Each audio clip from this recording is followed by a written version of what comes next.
was made for loving you, my team. You were made for loving me. Out tonight, I wanna give it all to you. In the darkness, there's so much I wanna do. Out tonight, I wanna lay it at your feet. C'est Matmo 199, nous sommes là 2 semaines après, beaucoup de temps après, hein, on a eu plein de problèmes, on a eu une défaite à digérer, des problèmes d'enregistrement, etc. Mais nous sommes là. Je suis en compagnie de Jack Taylor 54 pour le dernier épisode de Parlons Euro. Salut à toi. Salut tout le monde. Et de Pierre, notre ami belge qui est venu soutenir la Belgique dans cette épreuve, qui a été éliminé en quart. Parce que bon, nous on a perdu en finale, mais c'est moins pire que vous quand même. Salut Pierre. Salut une fois. Ouais.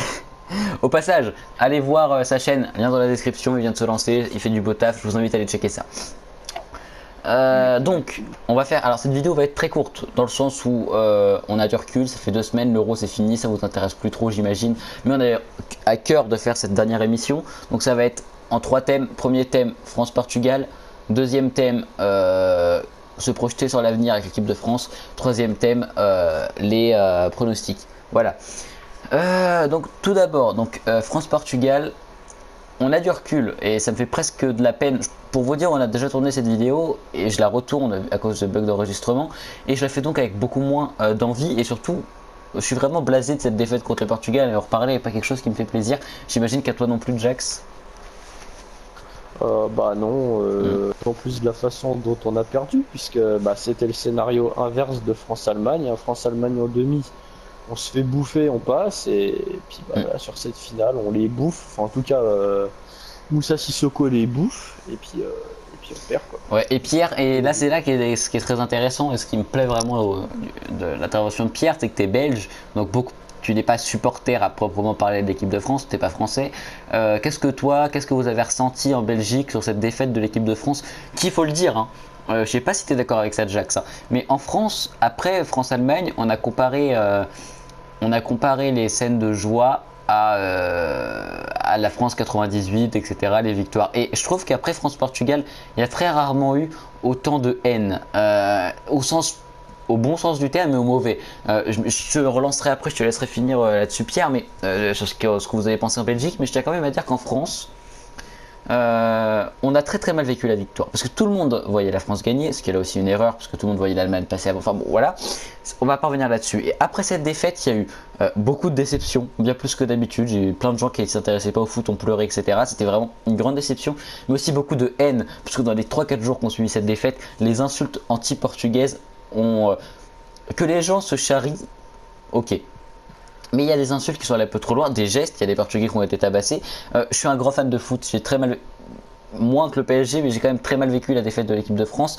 Et j'étais triste. Et moi aussi, j'ai insulté quelques Portugais par-ci par-là de manière humoristique. Mais jamais je suis allé jusqu'à insulter une population entière ou même jusqu'à frapper des Portugais parce qu'ils sont Portugais. Voilà, je voulais juste mettre les pendules à l'heure.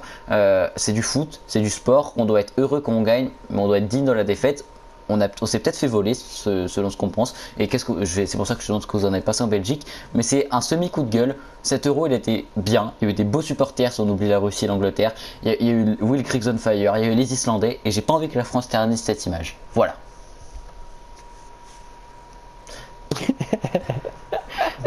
C'est bien. Ouais, c'était un beau coup de gueule. Hein. Non, mais ça me tenait à cœur. Et je sais que Jax le partage. Ah, même au-delà de l'euro, sur le football en général. Oui. Mais donc Pierre, on va revenir à toi. Qu'est-ce que tu as pensé en Belgique? Comment est-ce que vous avez ressenti cette défaite? Nous de notre côté, sportivement très décevant parce que on dit que pour nous la finale c'était France-Allemagne et vous nous avez régalé parce qu'on n'attendait pas à ce que vous fassiez tout. Donc agréablement surpris pour vous parce que vous êtes nos voisins directs, la francophone, la langue et tout ça, donc on aura plus tendance à vous supporter. Mais puis voilà, très décevant la finale parce que le Portugal qui joue pas, en fait, il ne mérite pas du tout sa place en finale. Vous perdez contre eux alors que, franchement, même moi en tant que Belge, alors qu'on aime bien faire rire la France et les Français, c'est une bonne guerre, on aurait quand même aimé vous voir gagner, ça nous aurait fait plaisir de vous soutenir. Donc voilà, déçu et décevant à la fois. C'est tout ce que je peux retenir. Eh ben, c'est bien de ça parce que je pense que c'est un sentiment qui a été partagé. Les Belges, la presse belge en général a été plutôt sympa avec les Français alors que les autres médias nous ont descendus. Enfin, bon, les autres médias étrangers, j'entends. Parce que les médias français ont été plutôt cléments avec l'équipe de France. Voilà, là c'était sur les avis globaux à peu près. On va aller un petit peu dans les détails mais rapidement. Deux faits de jeu importants. Pardon. Est-ce que déjà vous avez l'impression qu'il y a eu des erreurs d'arbitrage dans ce match qui ont pénalisé l'équipe de France? Ça a été le ressentiment de beaucoup de Français. Et deuxièmement, une erreur d'arbitrage beaucoup plus précise, la main d'Eder qui influe directement sur le but d'Eder parce qu'il aurait pu être expulsé ou tout du moins Koscielny aurait défendu autrement. Voilà, je vais lancer Pierre en premier pour faire l'inverse de tout à l'heure. Est-ce que en Belgique, dans ce match, au-delà de la déception, vous avez eu l'impression que que la France a été lésée dans l'arbitrage? Bah, comme je le dis souvent, c'est pas facile d'être à leur place parce que un terrain c'est grand, c'est long, ils sont pas beaucoup et on est en 2016, je pense qu'il est temps d'évoluer ou de s'inspirer du rugby entre autres. Et je pense que Jax là-dessus, à son point de vue, il l'explique très bien parce qu'il avait un petit coup de gueule à faire à propos de ça. Mais voilà, j'aimerais pas être à leur place parce que c'est clair que la main d'Eder, elle est évidente, tout le monde la voit, ça aurait pu changer complètement la donne du match. Mais en attendant, voilà, il la siffle pas. Non, c'est pas il la siffle pas, il la siffle dans le sens Oui, inverse. Et c'est ça qui influe beaucoup sur la match. Je sais pas s'il avait un doute l'arbitre, mais s'il en avait un, il aurait... Parce que ce qui fait que l'arbitre siffle, c'est que tous les Portugais ont réclamé. Et du coup, Koscielny prend un carton jaune, ce qui fait qu'il défend. Je dis ça avec un ton un peu énervé, mais j'ai pris du recul par rapport à cette défaite. Mais ce qui est meilleur de moi, c'est que les Portugais réclament alors qu'ils savent que c'est Eder qui a fait la faute. Et du coup, Koscielny prend un jaune et défend différemment. Alors, je vais m'arrêter là. Et Jax, je te relance pour poursuivre ce qu'a dit Pierre. Qu'est-ce que tu penses de cette action en particulier et de l'arbitrage en général? Bah écoute, je vais rien dire contre l'arbitrage parce que l'arbitrage il est ce qu'il est, hein. Moi je me mets à la place du mec, tu peux pas tout voir, tu peux pas tout décrypter, mais le problème c'est que on a 10 ans de retard au niveau football parce que c'est le seul sport où on veut pas intégrer la vidéo sous prétexte que ça ralentirait le jeu, etc., etc. Et c'est de la belle connerie tout simplement parce que pour ralentir le jeu, il y a bien suffisamment de joueurs sur le terrain qui simulent ou qui font des roulades pour un oui ou pour un non. Donc s'il y avait eu la vidéo à ce moment-là, déjà premièrement, il n'y avait pas, il y avait pas carton jaune pour Koscielny et Koscielny dans la foulée sur le but parce que c'est lui qui défend sur Eder et qui se fait bouffer par Eder parce qu'il peut pas faire faute parce qu'au début de l'action il est pris Koscielny. Sauf que connaissant le bonhomme, il aurait fait faute, mais enfin s'il avait pas eu de jaune, il aurait fait faute. Mais comme il a pris un jaune injustifié 5 minutes plus tôt, et forcément il peut pas défendre. Donc il essaie de repartir et il se remet sa frappe et puis Ouais. ça fait but quoi. Et là, je te rejoins complètement pour la vidéo. Imagine simplement cette action avec la vidéo. Tout le monde conteste. L'arbitre, il dit je regarde la vidéo. Il voit que la main elle est d'Eder. Admettons, il met un jaune à Eder. Eder prend un rouge. Ça, c'est dans le meilleur des cas. Mais admettons simplement, il voit. Coup franc pour les faire. C'est tellement simple, ça prend 20 secondes. L'arbitre regarde le ralenti, il voit que la main elle est d'Eder, il siffle coup franc pour l'équipe de France et ça continue normalement. Ça paraît une évidence. Au rugby, ça serait une évidence. Quand des joueurs réclament, ou même au tennis, quand il y a des challenges, admettons, on fait ça dans le football. Vous avez 3 fois dans le match, vous pouvez demander à avoir la vidéo. Même au basket, hein. Même au basket, Ouais. même au basket, il y a ça déjà. Oui, Je comprends pas. Le foot, c'est le seul sport. Mais je pense que c'est un sport, tu vois, il y a tellement d'enjeux, il y a tellement de business derrière qu'il faut pas, tu vois, il faut pas, s'il y a des petits trafics à faire ou j'en sais rien, la vidéo, ça peut aller à l'encontre de ça, donc il faut pas, tu vois. Ouais, j'ai pas envie d'aller non plus dans... Moi, je pense... Trop de business en jeu. Peut-être, c'est possible. En tout cas, c'est regrettable. Et je te rejoins tous pour l'arbitrage vidéo. Et dites-nous en commentaire si vous êtes pour. Je pense que c'est un long débat. Et il y avait Jax, moi et Pierre. En tout cas, vous voyez qu'on est extrêmement pour. Et je pense que ça se fera dans les années à venir. Je l'espère. Deuxième thème de cette soirée. D'ailleurs, je vais faire une... Alors, attendez, je regarde le chrono. On est à combien? On doit être à peine 10 minutes. Ouais, bon, voilà. Je vais quand même faire une pause dans l'enregistrement. Et on se relance sur le deuxième thème. Et ensuite, la fin sur les pronostics. A tout de suite. Nous revoilà pour cette deuxième partie. On se projette sur l'avenir. La France, qu'est-ce qu'elle va donner? Donc je vais d'abord commencer par donner mon avis. Ensuite, je lancerai Jax et Pierre enfin. Et quand je dis la France, quel est son avenir? Je vais insister sur 2 points. La France est-elle favorite à la Coupe du Monde? Enfin, pas favorite dans le sens c'est l'équipe favorite, mais fait peut-être partie des favoris. D'ailleurs, je te donne juste une petite aparté. Pour moi, le Portugal ne fera rien à la Coupe du Monde et je pense même qu'ils passeront pas les poules. Parce que le Portugal est une équipe qui a gagné l'Euro en jouant contre des petites équipes, à part la Croatie. Ils ont joué la Pologne et en demi-finale le Pays de Galles. Ils ont joué de manière assez sale et contre des petites équipes. Je peux vous assurer qu'à la Coupe du Monde, ça passe pas parce qu'à la Coupe du Monde, dès les quarts de finale, tu tombes une grosse équipe et ils pourront pas faire ce qu'ils ont fait à la France 3 matchs d'affilée. Donc pour moi, le Portugal n'est pas favori pour la Coupe du Monde, mais ça c'est une aparté. La France, on a eu des joueurs. Déjà, donc il y a deux questions là-dedans. Voilà. Est-ce que pour vous la France sera favorite en 2018 et quel joueur pour 2018? Est-ce qu'on garde le même groupe ou potentiellement réintégrer Karim Benzema, parce que c'est un débat qui va se poser. Est-ce que Karim Benzema doit revenir en équipe de France? Car je le rappelle, il était suspendu pour l'Euro, mais pas définitivement. Donc est-ce que Karim Benzema doit revenir? Est-ce que Hatem Ben Arfa pourrait se faire une place si jamais il est très bon au Paris Saint-Germain? Est-ce que Umtiti devient titulaire indiscutable vu ses performances? Voilà, il y a plein de questions qui se posent. Donc je vais commencer par moi donner mon avis là-dessus. Tout d'abord, donc je vais essayer d'aller étape par étape. Est-ce que la France fait partie des favoris pour la Coupe du Monde 2018? Pour moi, oui. Maintenant, cette équipe, elle est inconstante. Ce qu'elle a fait contre la... j'ai pas envie de parler de la finale contre le Portugal, c'est à part. Mais je vais prendre les autres matchs. On a eu les matchs de poule où la France n'a pas très bien joué, a gagné grâce à Dimitri Payet. Le 8e contre l'Irlande où on a fait la pire première mi-temps de l'Euro. On s'est ressaisi après. Le quart de finale contre l'Islande, bon, ça restait que l'Islande, mais c'était très satisfaisant. La demi-finale où voilà, vraiment, même s'il y a eu un concours de circonstances, on a une équipe qui s'est battue. Donc voilà, aujourd'hui, il y a qui comme équipe qui peut être favorite à la Coupe du Monde? L'Argentine, qui vient en favori, mais ça fait 4 finales qui perdent, n'empêche qu'ils ont une armade offensive exceptionnelle. L'Allemagne, voilà, qui reste une équipe très forte. L'Argentine, l'Allemagne, dites-moi si vous en avez d'autres qui vous venaient à l'esprit, mais pour moi, il y a l'Argentine, l'Allemagne. Voilà, il n'y a pas beaucoup d'équipes qui aujourd'hui se détachent, qui sont supérieures aux autres. Donc pour moi, la France, dans cette Coupe du Monde qui sera homogène, je pense, en 2018, L'Italie aussi. L'Italie exactement, ne pas oublier, parce que faut penser que l'Italie n'avait pas Verratti et Marquisio. Ils les auront à la Coupe du Monde 2018, donc tu as raison. L'Italie, la France, l'Allemagne, l'Argentine. Si vous avez d'autres équipes, dites-le en commentaire. Moi, ces équipes-là me paraissent les plus solides pour la Coupe du Monde.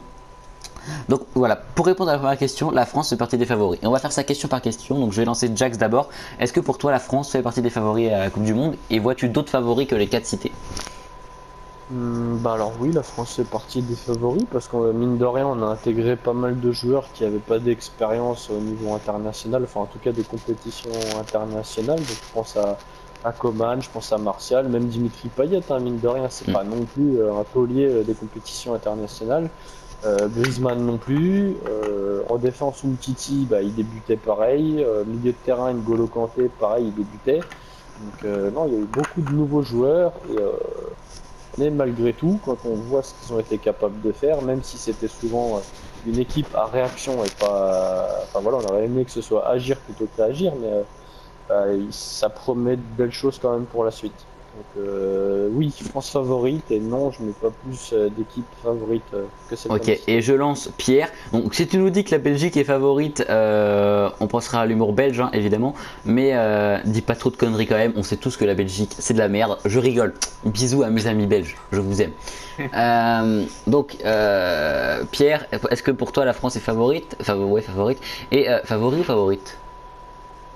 Favorite. On ne demandera pas l'avis à Kevin De Bruyne, hein, mais on connaît déjà sa réponse. Allez hop, on va ressortir Kevin De Bruyne du montage. Alors Pierre, est-ce que, donc je pose la question pour toi, la France est favorite, et as-tu d'autres favoris à part les 4 que j'ai cités? Je pense que clairement la France, comme Jacques l'a bien expliqué, qu'elle fait clairement partie des favorites. Mais le football c'est très aléatoire, on l'a bien vu encore dernièrement avec le Portugal. Donc les pronostics c'est une chose, la réalité c'en est une autre, et puis ce qui se passe sur un terrain. Donc il y en a plein qui peuvent faire la surprise. Moi je pense que l'Angleterre, ça fait un moment qu'on ne la voit plus trop et tout, ils vont se recentrer, ils ont de très bons joueurs, je pense qu'ils vont faire le tri. Et... Ouf, ça c'est un vrai pari, parce que l'Angleterre, il n'y a vraiment rien pour le coup. Oui, mais justement, je pense qu'il y a un gros potentiel en Angleterre et ils vont faire le nécessaire. Après, il faut surveiller, il y a toujours l'Italie en Coupe du Monde, il faut regarder des équipes. Maintenant, il faut voir le Brésil, c'est vrai qu'ils ont très mal joué la dernière Coupe du Monde, mais... Je pense pas qu'à la dernière Coupe du Monde, le Brésil, ils ont changé 3 fois d'entraîneur en très peu de temps, et il y a une réserve de joueurs très faible aussi. C'est clair, c'est clair. Mais donc voilà, plein d'équipes à faire attention. L'Allemagne, évidemment, fait partie des grandes favorites pour moi, mais Ils ont un petit peu loupé leur euro, mais enfin loupé. Hein. Vous leur enlevé l'air sous les pieds, comme on dit. Ouais, bah, on leur a Voilà. enlevé la pelouse sur le pied. Bon, donc, bah, merci de ton avis. Tu vois, on voit que c'était plus mesuré et surtout tu penses à des paris parce que le Brésil et l'Angleterre, clairement, aujourd'hui personne ne les voit aller loin à la Coupe du Monde. D'ailleurs, je peux même te dire que moi je pense que le Brésil va galérer à se qualifier à la Coupe du Monde. Moi je les ai vus jouer à la Copa parce que pendant l'Euro je regardais également la Copa América. Je peux vous assurer que le Brésil s'est fait dégager au premier tour par le Pérou et la Colombie et le Brésil jouait beaucoup moins bien que le Pérou et la Colombie. Après, il n'y avait pas Neymar parce que Neymar va faire les JO. Mais voilà. Donc, Est-ce qu'on mettrait pas le Chili dans le lot aussi? ouais, j'y ai pensé. Ah oui, le Et Chili. j'y ai pensé. Maintenant, le Chili, je les mets en outsider. Parce que le Chili est une très grosse équipe en Amérique du Sud. Mais à la Coupe du Monde, il y a toujours j'ai l'impression qu'il y a un blocage à chaque fois. Alors qu'ils ont une superbe équipe, hein, mais ils n'ont pas le statut de favori que peut avoir l'Argentine qui a été en finale la dernière fois, etc. Mais je reconnais que c'est un très bel outsider. Bon, par contre, faut pas qu'on écrase le temps non plus, donc on va passer à la deuxième question. Je vais faire ça en deux sous-thèmes. Benzema en équipe de France, oui ou non, pourquoi? Et ensuite, est-ce qu'il y a des joueurs que vous voyez venir en équipe de France ou d'autres partir? Voilà, je te lance Jax en premier. Je terminerai cette fois-ci. Est-ce que pour toi, Benzema, oui ou non en équipe de France d'abord? Benzema, non, clairement pas. On a bien remarqué que là, offensivement, ça fonctionnait très bien. Les buteurs, c'est des buteurs différents à chaque fois. Les automatismes commencent à se créer. On n'a pas eu besoin de lui pour mettre quasiment 2 à 3 buts à chaque match. Donc clairement pas besoin de lui. Ok. Pas besoin de- Je te pose une question. Est-ce que cette décision elle est basée simplement sportivement ou aussi, comment dirais-je, dans l'attitude qu'il a eu envers l'équipe de France? Bah les deux, Ouais. Parce que ça fait absolument le but. je pense qu'on a le droit d'être contre sa sélection, mais j'aime pas je parle pas de toi hein, parce que tu dis clairement que c'est les deux, mais il y en a qui nous disent oui, mais Giroud est meilleur que Benzema. Non, Giroud n'est pas meilleur que Benzema. Non. Benzema est meilleur que Giroud, J'irai mais pas jusqu'à dire ça. voilà. Mais Giroud, on a l'impression que Giroud mouille plus le maillot que Benzema en équipe de France. Et ne cherchez pas de sous-texte idéologique ou politique là-dedans. C'est un point de vue de supporter. Pierre, parce que toi du coup comme tu es belge, on va te mettre en dehors de la politique et de la politique française, etc. Est-ce que pour toi Benzema devrait revenir en équipe de France? Ah ben moi c'est de toute façon un avis entièrement subjectif. Alors que les fans et les supporters de Benzema ne soient pas enfoncés, mais moi je déteste et je ne supporte pas le personnage en lui-même déjà. Donc je le trouve arrogant, odieux, il n'a aucun respect, que ce soit pour son équipe, pour son drapeau et pour la France. Ce qu'il a fait, ce qu'il a déjà fait pour moi est insultant. Mais après, voilà, il peut avoir de bonnes qualités, mais comme a dit Jacques, on s'en passe très bien. Donc pourquoi faire marche arrière et le réintégrer? Je pense que c'est pas du tout nécessaire. Bah, je pense qu'on sera encore une fois unanime. Je te rejoins et encore une fois, ne cherchez pas parce que les gens qui crient au racisme quand on dit qu'on est contre la sélection de Benzema, faut bien comprendre que c'est complètement con comme raisonnement parce que je vais venir après. Moi, je suis pour la sélection de Tem Ben Arfa. Simplement, Benzema, il y a un vrai problème qui se pose. Au-delà de l'affaire de l'affaire Valbuena, parce que pour moi ça à la rigueur on peut le mettre, admettons on arrive à le mettre de côté. Il a fait une interview 2 semaines avant l'Euro, même une semaine, en disant Deschamps a cédé une partie raciste de la France. Son propos, je m'en fous, mais de sortir ça et pas dire ça dans la presse une semaine avant un Euro, c'est clairement pour nuire à l'équipe de France et de faire une polémique en France une semaine avant l'Euro. Alors écoute Karim Benzema, t'as eu tort. T'as voulu nuire à l'équipe de France. L'équipe de France t'a fait un fuck en allant en finale de l'Euro et en faisant vibrer des Français. Alors t'as voulu nuire à l'équipe de France, t'as voulu montrer que t'étais indispensable. Durant cet Euro, on t'a montré que tu ne l'étais pas. Donc merci, au revoir. Voilà, moi c'est ce que je pense et a priori c'est ce que vous pensez aussi. Pour conclure dans cette partie, est-ce qu'il y a des joueurs, je vais commencer cette fois-ci, que vous voyez arriver ou partir? Moi je pense que d'ici 2018, il va y avoir des changements évidemment. Déjà je vais aller étape par étape. En défense, je pense que Raphaël Varane va reprendre sa place en tant que titulaire, ce qui serait logique. Raphaël Varane, et je pense que Samuel Umtiti peut clairement espérer prendre une place de titulaire aux côtés de Raphaël Varane, ce qui du coup mettrait de côté Mamadou Sakho, ou en tout cas sûrement, moi je souhaite qu'Adil Rami ne soit plus sélectionné. Et qu'en tout cas, si vous me demandez quel joueur prend la place de qui, Varane à la place d'Adil Rami, c'est personnel. Les latéraux, tant qu'il n'y a pas... Je vois Kurzawa prendre la place de Evra qui sera trop vieux, mais on verra bien. Mais après ça c'est Kurzawa a déjà été sélectionné dans le passé. Au milieu de terrain, N'Golo Kanté, évidemment qui va rester. J'ai pas trop de changements à faire au milieu de terrain honnêtement. Moi je dirais Cabaye parce que je comprends pas pourquoi Cabaye est toujours là, mais il a toujours fait des bonnes perfs. Donc au milieu de terrain ça me paraît assez serein. Après il va y avoir des surprises, bon voilà. En attaque, il faut un buteur à la place de Gignac, c'est plus possible. Moi je veux bien qu'on laisse Giroud titulaire, mais j'espère qu'il y a un buteur français qui va exploser. Peut-être Ben Arfa qui peut jouer buteur, mais il jouera pas buteur à Paris. Et sur les ailes, moi je vois Ben Arfa prendre la place de quelqu'un. Si jamais il fait une bonne saison à Paris. J'ai vu Ben Arfa jouer contre West Brom, le premier match amical du PSG. Tu sentais qu'il avait envie de bien faire et je pense que Benzema a beaucoup de talent. Ben Arfa, pardon, a beaucoup de talent. Et Ben Arfa, je pense que si jamais il fait vraiment une bonne saison, il pourra reprendre une place en équipe de France. Et si jamais le comportement suit, bien sûr. Voilà, moi c'est les changements que je vois. Après, la place de qui, ça dépendra clairement des performances. Pierre, on va commencer par Pierre. Est-ce que, vu de Belgique, vous avez l'impression qu'il y a des joueurs qui ne sont pas dans la sélection qui pourraient y être?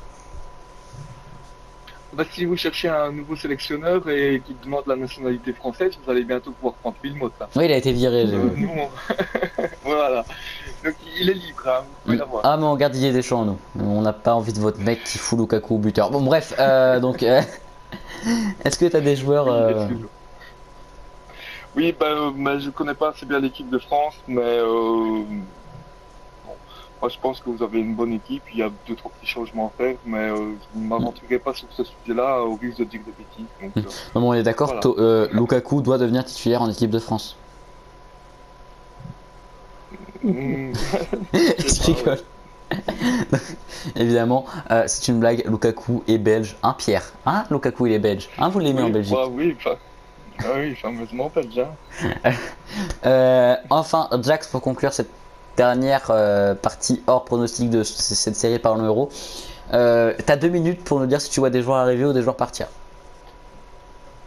Alors en joueur partir, j'ai peur du fait que Mourinho arrive à Manchester. Je suis pas sûr que Martial aura autant de temps de jeu qu'il en a eu l'an dernier. Donc si vraiment Martial est mis de côté et qu'il ne joue pas, quelqu'un qui joue pas en club pourra pas prétendre à jouer en équipe nationale. Et pourtant je suis fan de Manchester, donc ça m'embête de dire ça, mais bon. Après, bah voilà, donc peut-être Martial qui pourrait être enlevé à la place de Ben Arfa. Sinon milieu de terrain, bah, le problème c'est qu'avec Deschamps il prend beaucoup de joueurs mais il fait pas tourner l'effectif, donc si c'est pour prendre un Schneiderlin ou un Cabaye qui reste sur le banc et qui font du camping sur le banc, ça sert à rien. Donc il y aura peut-être d'autres joueurs à... Ouais, après on garde la même base, tu vois, c'est ça que je voulais dire. Ah ouais. Ok. Et Ouais, sur le terrain, ouais. Et Et défensivement. défensivement parlant, bah Rami, bien évidemment, Rami out. Ah, merci. Et ouais, bah je vois quand même Koscielny qui reste indéboulonnable. Il est pas encore, voilà, c'est pas, il a encore quelques années devant lui. Donc peut-être une défense Koscielny Varane ou une défense Koscielny Umtiti selon les performances des joueurs en club. Parce que Sachant pareil, qu'Umtiti a signé au Barça, ouais, j'y pensais plus tout à l'heure, Ah ouais. mais c'est vrai, du coup, ça, si Umtiti faut prend une voir place de s'il titulaire. Ouais. Oui, ok, et bah écoute, merci, merci à vous de vos avis sur ce point de vue. Voilà, concrètement, si je synthétise nos pensées, des petits changements par-ci par-là, mais une base qu'on va garder. Et on est heureux de dire ça, c'est parce que ça veut dire que l'Euro s'est bien passé. C'est le cas, l'Euro s'est bien passé. On est allé en finale, nous sommes heureux. On a moins de chantier à faire que l'équipe belge. Un Pierre. Nico. Voilà, on se retrouve tout de suite pour la dernière partie, les pronostics et nos petits messages d'adieu, parce que vous allez nous manquer. Nous revoilà pour cette dernière partie. Je suis ému, je suis triste, je suis malheureux de vous dire que c'est la dernière fois que nous allons pas faire des pronostics. Enfin, dernière fois, peut-être pas totalement. Hein. Je vous donne un indice. Na, na, na, na, the champions. Je vous mettrai la musique hein, parce que si c'est moi qui chante, vous allez pas reconnaître. Alors, donc du coup, pour ce dernier Parlons Euro, cette dernière petite partie, les pronostics. Alors, Jax a gagné, manifestement, on n'avait qu'un match, donc on va pas chercher 3 pattes à un canard. On a eu 0 points tous les deux, on avait tous les deux misé une victoire de la France, 0 points. On avait misé Griezmann et Giroud buteur, 0 points. Voilà, c'est un 0 pointé, mais ça fait que Jax l'emporte avec 2 points d'avance. Et je pense qu'on peut féliciter Jax qui a gagné Merci. ses pronostics, bravo. Bravo. Voilà. Big up à moi-même. Bravo. Big up à moi-même. Le mec pas narcissique. Donc voilà, c'est une défaite clinquante pour moi, mais c'est pas grave parce que court au mois d'août ou peut-être au mois de septembre, peut-être au mois d'octobre, peut-être dans 6 mois, mais je vous promets et je m'engage sur la tête de mes enfants que je n'ai pas que vous, que vous verrez cette vidéo un jour. Je ne vous dis pas ce que c'est, mais vous allez voir une vidéo plutôt marrante parce que j'ai perdu. D'ailleurs, si jamais vous avez des idées, parce que moi j'ai une idée bien précise qui consiste à faire un FaceTime et avoir des douleurs à la gorge en mangeant des choses pas très bien, je vais rester là et pour vous donner une idée. Voilà, dans l'idée ça serait ça parce que j'ai perdu. Mais si vous avez d'autres idées, dites-le en commentaire. Je sais que vous êtes des sadiques, vous aimez bien, je trouve que c'est des trucs bien chiants. Donc dites-le moi en commentaire, sachant que je veux pas une vidéo censurée. Hein. Faites-moi des trucs légaux. Évidemment. Donc voilà, bah, félicitations à Jax pour les pronostics. Voilà, j'ai envie de vous dire que ça se termine ici. Et encore une fois, c'est le dernier parlons euro, mais peut-être pas le dernier parlons football. Voilà, c'est la petite anecdote. J'ai envie de remercier, et je laisserai le mot de la fin à Jax parce que c'est lui qui a accepté au début quand je lui ai envoyé un message. J'ai envie de faire un petit moment émotion. Nous étions fin mai. J'avais une centaine d'abonnés, peut-être moins, je sais plus. Et j'ai envoyé un message. D'ailleurs, merci, vous êtes 180 au passage, big up à vous. J'ai envoyé un message à Jax en lui disant. Ça te dit une émission, Parlons Euro, ça te demanderait de tourner les vidéos tard, après les matchs, ça pourrait être un peu chiant, etc. Il m'a dit, ouais, je suis chaud, j'adore faire des débats, etc. Et j'ai trouvé ça très cool, et merci à toi encore une fois d'avoir accepté, parce que c'était pas dit au début, et c'est très cool que tu as accepté. Big up à tous ceux qui ont participé, à Thibaut qui a participé à la première émission, à Pierre qui est là maintenant de manière assez régulière, qui a participé à Anto. Vous l'avez pas entendu, mais il a participé à la première version de cette vidéo. Et du coup, mais comme elle n'a pas marché, bref, il a été là, donc merci à toi Anto, merci à tous ceux qui étaient là, à tous ceux qui ont participé, merci à vous tous les abonnés qui ont suivi cette vidéo, voilà, merci à tous et je vais laisser le mot de la... Merci à Pierre, si tu veux dire un mot peut-être avant de laisser le mot de la fin à Jax. Merci de m'avoir laissé une chance de m'exprimer et voilà. Ah non, mais on t'a pas laissé une chance, c'est le quota d'étrangers. En fait, on doit avoir un quota d'étrangers. Et comme Jax et moi on est racistes vu qu'on n'aime pas Benzema, et bah du coup c'est une blague, entendez-vous Voilà, putain. C'est comme les entreprises qui doivent engager une personne spécialisée. Voilà, il y a un quota, du coup il nous a dit prends un étranger. Pour ton étranger. Et Jax il m'a dit hey, je connais un belge, il est pas trop chiant, il parle français, j'ai dit bah ok bah on y va. Bon, on rigole, merci. Merci à toi Pierre. Et Jax on va te laisser le mot de la fin pour conclure cette magnifique aventure. Non, bah simplement, bah merci de m'avoir permis de participer à cette petite série de vidéos débat sur ta chaîne maintenant, ça faisait bien plaisir. En plus, c'est du sport, ça change donc de tout l'aspect gaming qu'on peut faire au quotidien. Donc, bien évidemment, que si tu fais un Parlons Ligue des Champions, bah, si tu as besoin d'un co-animateur, d'un co-débatteur, t'as spoilé mon délire un peu mystère avec la musique et tout. Oui, non, mais moi j'avais reconnu la musique, donc je suppose que si moi j'ai reconnu alors que tu l'as fait très très mal, beaucoup d'autres le reconnaîtront. Donc, tout simplement pour dire que si tu as besoin d'un co-quelque chose et non pas une couille, un co-quelque chose, co-animateur, co ce que tu veux, je serai là. Et puis, bah, écoutez, merci à vous tous d'avoir suivi cette série de vidéos, d'avoir laissé des commentaires, même si c'est pas ma chaîne, peu importe. Merci à vous d'avoir été actifs et puis bah, on espère vous voir sur les prochaines vidéos de Parlons. Non, voilà, c'est pas dit. Et bah écoutez, merci à tous et au revoir et à bientôt. À bientôt.